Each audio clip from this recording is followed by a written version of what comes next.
आज का क्वेश्चन है print matrix in snake pattern. Given A matrix of size n by n, print the elements of the matrix in the snake like pattern depicted below. तो हमें पता है snake कैसे चलता है। अगर स्नेक सामने की तरफ चल रहा है तो ये कुछ ऐसे चलेगा, ऐसे इस तरह से चलता है।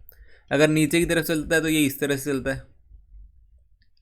तो हमें इस वाले पैटर्न को फॉलो करना है और जो मतलब ये मैट्रिक्स गिवन होगी, इस मैट्रिक्स में स्नेक की तरह चलना है। तो यहाँ पे इस मैट्रिक्स में सबसे पहले आगे की तरफ चलना है, पहली रो में, फिर दूसरी रो में पीछे की तरफ चलना है, फिर तीसरी रो में आगे की तरफ चलना है, ये आगे की तरफ, और चौथी में पीछे की तरफ चलना है। अगर आगे जितने भी होंगे उनको इसी तरह से चलना है कि अल्टरनेट, एक में आगे की तरफ, दूसरे में पीछे की तरफ, फिर आगे, फिर पीछे, फिर आगे, फिर पीछे। तो ये पैटर्न फॉलो करना है और इस पैटर्न में जो भी एलिमेंट आते जाएंगे उनको स्टोर करवाना है। जैसे यहाँ पे 10, 20, 30, 40, 40 के बाद 50 नहीं आएगा, 80 आएगा, फिर 80 के 70, 60, 50, फिर इस तरह से। तो इस पैटर्न को हम इजीली फाइंड कर सकते हैं। क्या करेंगे, दो फॉर लूप लगाएंगे। एक पहला फॉर लूप जिसमें एक इंटीजर ले लेंगे, आई को 0 से लेके n तक आइटरेट करवाएंगे, और एक j ले लेंगे जो भी 0 से लेके n तक आइटरेट होगा। इनमें क्या होगा, तो जैसे ही जो रो है, ये कौन सी रो है, 0, ये 1, ये 2, ये 3। तो यहाँ पे जो इवन रो है उनमें क्या कर रहे हैं, हम सामने की तरफ चल रहे हैं।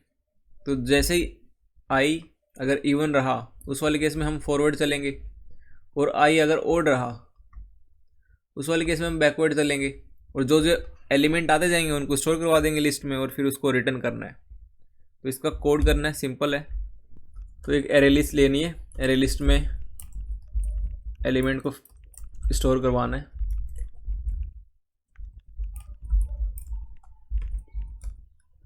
अब एक इंट n ले लेते हैं, मैट्रिक्स की लेंथ, मैट्रिक्स की 4 इंट i 0 से लेके i less than n, i plus plus, और j भी 0 से लेके n तक जाएगा।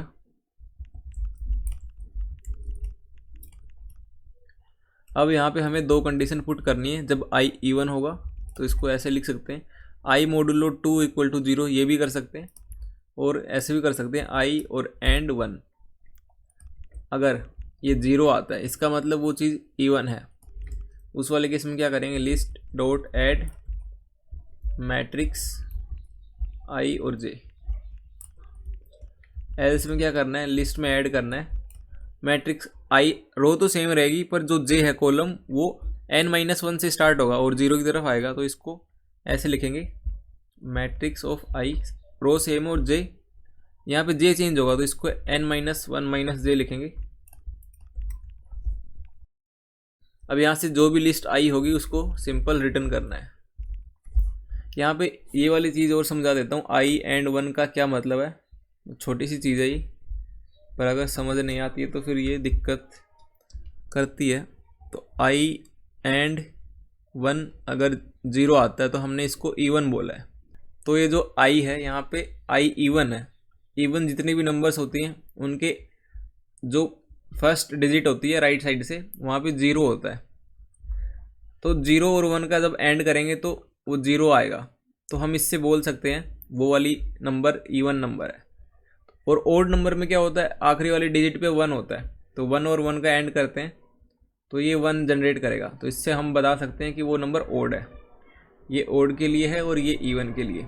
तो यहाँ पे इस तरह से इसको कैलकुलेट कर रहे हैं, फिर एंड में रिटर्न करना है लिस्ट को।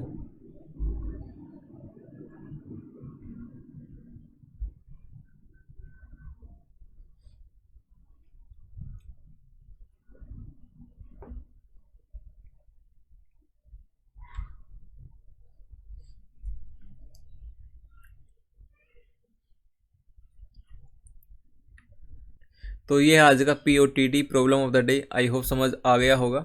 इसमें जो टाइम कॉम्प्लेक्सिटी है और जो स्पेस कॉम्प्लेक्सिटी है दोनों सेम है, क्योंकि यहाँ पे total elements n by n है। तो हमने हर एक एलिमेंट पे विजिट करा है, तो हर एक पे विजिट करा है तो time complexity n by n हो गई। और स्पेस कॉम्प्लेक्सिटी भी n by n इसलिए है क्योंकि हमें एक एरे लिस्ट मेंटेन करनी थी और उस एरे लिस्ट को हमें रिटर्न करना था। उसके लिए हर एक एलिमेंट को स्टोर करना पड़ा लिस्ट में और फिर इसको रिटर्न करा। तो यहाँ पे स्पेस कॉम्प्लेक्सिटी भी n by n है।